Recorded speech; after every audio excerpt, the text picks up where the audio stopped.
tout le monde, j'espère que vous allez bien. Je vous retrouve aujourd'hui pour ma troisième vidéo extrait manga j'achète ou pas. Donc c'est une vidéo que je devais vous tourner depuis déjà quelques temps puisque je commence à avoir un petit peu beaucoup d'extraits qui se sont accumulés.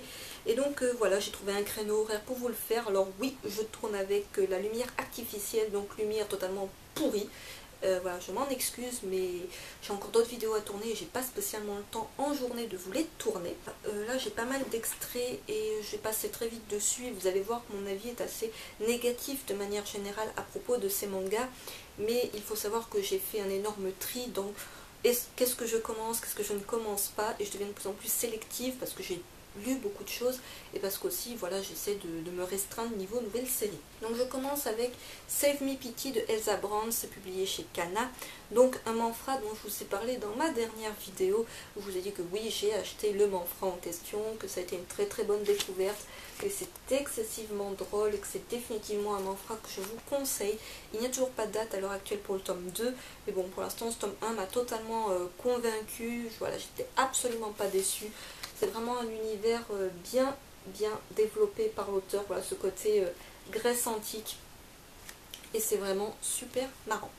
Areade ou Areadi, je ne sais pas comment ça se prononce, de Kyuchi Nanatsuki et Yang Kyung-hil, c'est publié chez Pika. Donc là c'est un shonen, mais c'est dans la collection Seinen de Pika.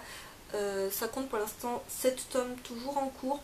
Et les tomes 1 et 2 sont sortis le 25 juin et le tome 3 pour le 20 août. Oui, je regarde ma fiche.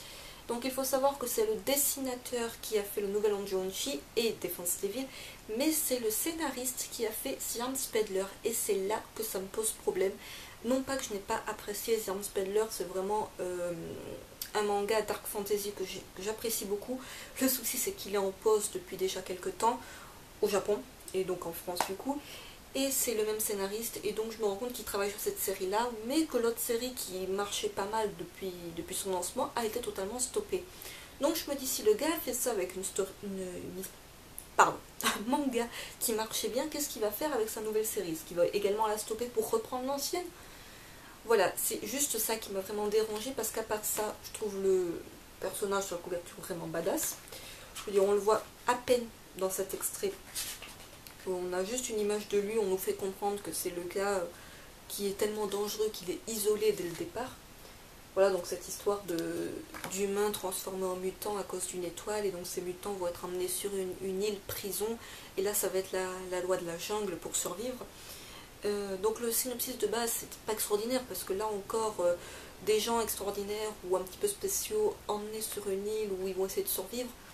Si je vous dis ça, ça vous fait penser à plein de mangas, voilà, un petit peu survival game sur une île. Mais je trouvais vraiment le chara-design super beau. Ça, c'est pas le souci. Mais voilà, j'attends de voir si la série s'achève, si l'auteur, si le scénariste reprend Ziarn Spedler ou s'il continue ça. Voilà, pour l'instant, je passe. C'est Darwin's Game de... je sais foutrement pas qui, ce n'est absolument pas noté. Bref, le tome 1, il est prévu pour le 28 août. C'est un seinen qui compte pour l'instant 4 tomes. Toujours en cours. Et voilà, encore un survival game à la King's Game, mais façon 2.0, donc relativement différent. Autant vous dire que je n'ai absolument pas accroché. Cet extrait là je l'ai eu justement avec le tome 3 de King's Game Extreme. Donc je me suis empressée de le lire puisque je sais que c'est une série qui était attendue par pas mal d'entre vous. D'une part, je n'ai pas adhéré au dessin, d'autre part, je commence à en avoir jusque-là des survival games, autant vous le dire. Il y a du très bon, il y a du très mauvais dans les survival games. Et le problème, c'est qu'ils surfent, beaucoup de ce genre de manga surfent sur la vague qui est déjà lancée avec ceux qui sont déjà sur le marché.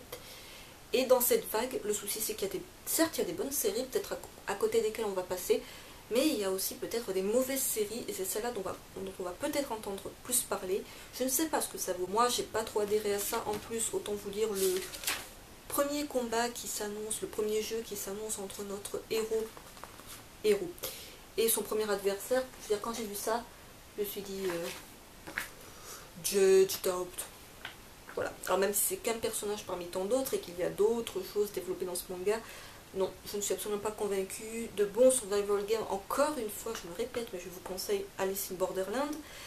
Survival game très moyen, vous avez actuellement King's Game, mais c'est très moyen, et à mon avis, ça risque d'être aussi moyen. Le nouveau Tom Sawyer de Voilà, je ne sais pas exactement le nom de l'auteur dans tout ça. Ça va être publié chez... C'est publié chez Komiku. Donc le tome 1 sorti le 26 juin, tome 2 le 9 octobre et dernier tome, tome 3 pour janvier 2015. Et c'est de l'auteur de Tokyo Toy Box. Et voilà, c'est une réécriture, comme vous vous en doutez, de Tom Sawyer.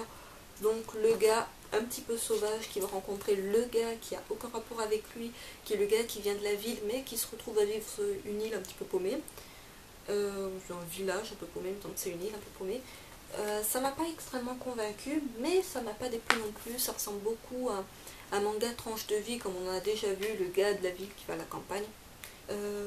Voilà, c'est du déjà vu. J'attends de voir un petit peu par la suite, mais ça m'a pas déplu tant que ça. Le cover design ne me plaît pas trop, donc je passe pour l'instant.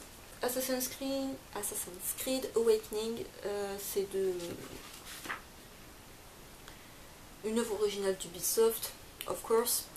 Un scénario de Takashi Yano et un dessin de Kenji Owa. C'est publié chez Kiyun. Oui, vous avez vu pour Ad Astra.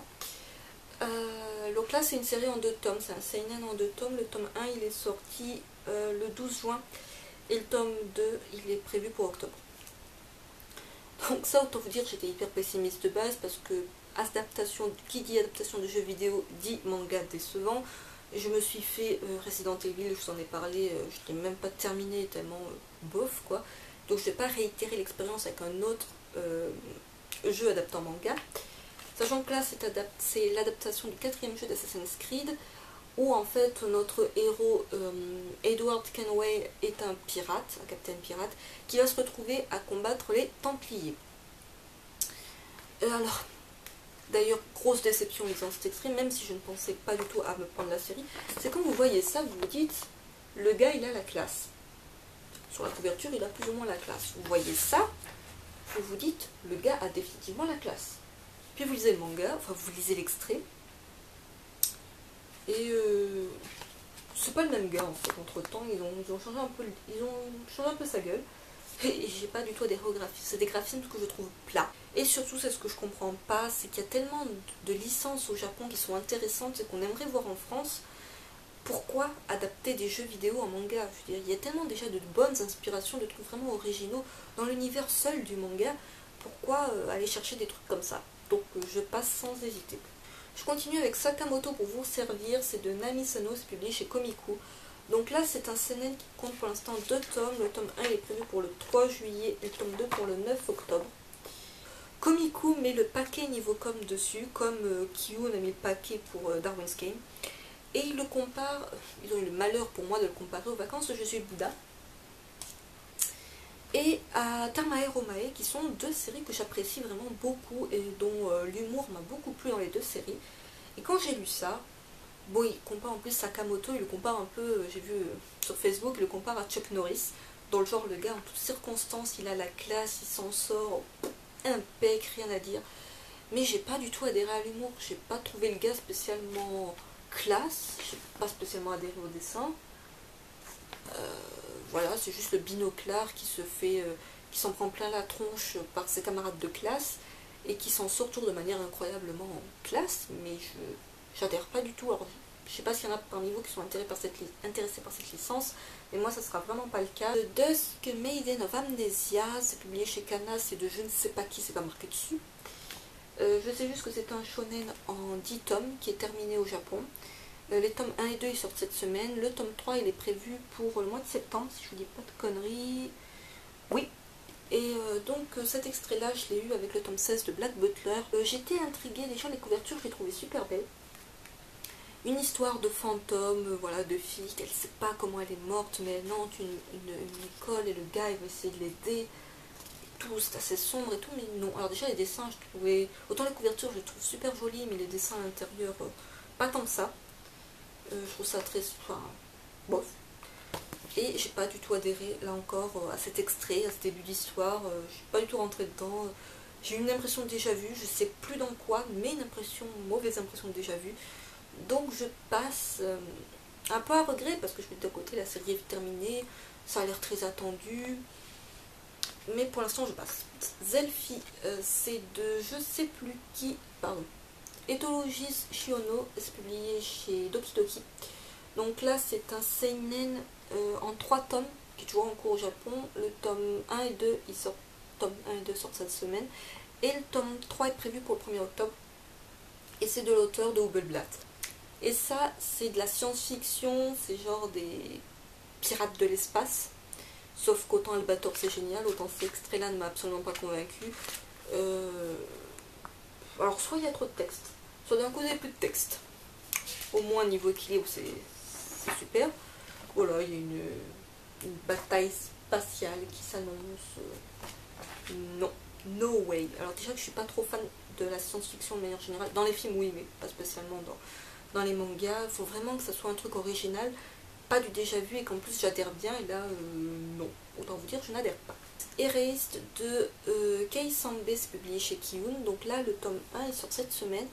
Le tome 2 il sort fin août et c'est un seinen qui compte pour l'instant 4 tomes. Donc de ce mangaka, on lui doit L'île de Ozuki et Le berceau des esprits entre autres, qui sont toutes des séries courtes. Donc je me dis que là ça va peut-être être aussi une série courte et j'attends de voir si c'était une série courte pour me lancer ou pas dans l'aventure, puisque l'histoire de base, cette idée que le gars il remonte un petit peu en arrière pour éviter, pour sauver des gens d'un accident, mais qu'à force de faire des retours en arrière, ben il commence à se rappeler de trucs de son enfance qui étaient un petit peu enfouis et de trucs un peu sombres. Je trouvais ça assez accrocheur. Les dessins, j'aime bien. Alors, c'est très typé shonen. C'est pas extraordinaire. Hein. J'avais déjà regardé un petit peu les dessins du berceau des esprits, tout ça. C'est pas exceptionnel. Mais j'aimais bien son chara-design. Et pour l'instant, j'attends en fait tout bêtement de voir des avis dessus et de voir si la série est toujours va rester longtemps en cours ou si elle va vite s'achever. Et de là, je verrai si je commence ou pas. Mais de prime abord, je voulais commencer. Ensuite, j'ai eu un poster de la même série. Je l'ai pris en double, mais je ne sais absolument pas si je vais l'accrocher au final. Donc j'espère que vous pourrez voir avec la lumière pourrave. Voilà, je trouve le poster assez sympa. J'ai eu 2 extraits manga que j'appellerai les extraits improbables du mois. Tout d'abord un extrait de Chocolat Vanilla, c'est de Moyoko Hano et c'est publié chez Kurokawa. Donc c'est un shoujo en 8 tomes qui est sorti en France entre 2007 et 2008. Quand j'ai vu cet extrait, j'ai fait « What ? Mais c'est vieux !» Oui, mais c'est des fonds de tiroir. Bon, peu importe, je l'ai pris quand même. Parce que c'est un shoujo, il faut savoir que ça peut paraître bizarre là d'un coup, mais c'est un shoujo qui m'intéresse depuis fort longtemps. Parce que l'histoire me plaît. Voilà, ce côté, les 2 petites sorcières, Chocolat Vanilla, qui arrivent sur Terre, qui veulent décider laquelle des 2 sera la reine des sorcières. Et pour que ça soit décidé, elles doivent récupérer le plus de cœurs possible. Alors, oui, vous voyez que c'est tout mignon. Elles ne vont pas récupérer des cœurs à coups de poignard. C'est une façon imagée de voir des choses. Mais ça m'avait toujours rebuté parce que je me disais non, ça a quand même un côté trop enfantin, tu vas pas adhérer au truc. Alors que les critiques sont franchement bonnes. Niveau dessin, oui, alors clairement je trouve ça très gamin, très shoujo gamin, enfant, enfin jeune. J'aurais dû dire gamin, c'est péjoratif, mais jeune public, je suis pas le public visé de base je pense. Mais l'histoire est tellement bien finalement, et je trouve que les sorcières, c'est pas comme les vampires et les zombies, j'en fais pas encore une overdose dans les mangas, j'en ai vu dans Witchcraft Works, qui est une série que je ne suis pas chez Kana, mais dont j'ai lu une petite partie, Solitaire, et Witch and Peter. Mais après, j'ai dû voir des sorcières dans d'autres trucs, mais tellement de manière minime que ça va, j'ai pas fait une overdose comme les zombies par exemple, les survival games, voilà, c'est des trucs, j'en ai un peu marre de voir ça. Donc là, les chats aussi, la vague chat elle me gave. Donc là je me dis c'est vraiment qu'il faut que je me le fasse, un de ces 4 surtout 8 tomes, c'est pas trop long et surtout apparemment la fin est bien. Donc à faire, vraiment à suivre. Et enfin dernier extrait qui apparemment n'en est pas un. Oui alors c'est un extrait, faux extrait de My Santa de Kanaka Matsu.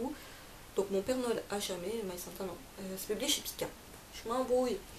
Et donc c'est un one-shot qui date de 2006, donc oui c'est marqué, c'est de l'auteur de Lovina et de Negima.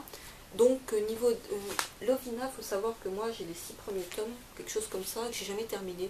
Donc je termine un jour, mais j'ai pas spécialement accroché. Et là en fait j'ai cru que c'était un extrait, mais c'est pas un extrait, c'est le manga, c'est le one-shot. Parce que déjà d'ailleurs vous avez un code barre, vous avez le prix, 1,50 €. Et là surtout à la fin, je vous spoil la fin, oh là là, le drame.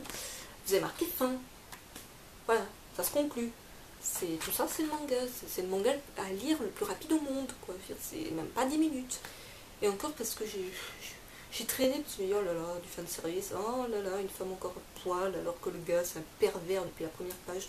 Là c'est juste en fait le gamin qui s'appelle Santa, qui déprime tous les jours de Noël parce que c'est son anniversaire et il a des parents dégueulasses puisque ses parents se sont mariés le jour de Noël et donc ils laissent leur fils tout seul pour son anniversaire pour Noël et ils se cassent fêter leur anniversaire de mariage. Donc lui il est tout déprimé et il va rencontrer cette jeune fille, May, qui s'avère être le Père Noël, qui va faire en sorte qu'il soit heureux pour ce Noël là. Voilà, ça vous résume tout le manga en quelques phrases. À la limite pour les fans de Love Hina, Negima, oui c'est un petit peu plus sympa, mais c'est vraiment pas indispensable et je me rends compte que c'est vraiment le manga que j'ai lu, quoi. Ça m'auto-choque. Donc voilà. Dites-moi en commentaire ce que vous avez pensé de tout ceci. Je pense que bon, certains d'entre vous vont commencer des séries comme ceci ou cela. Ouch, mes lunettes. Ou je pense que c'est les deux séries qui vont être le plus commencées avec celle-ci. Peut-être aussi celle-ci. Je pense que les autres vont entendre un petit peu moins parler, ou du moins peut-être que moins de gens vont les commencer. Bref, dites-moi ça en commentaire et je vous dis à très vite.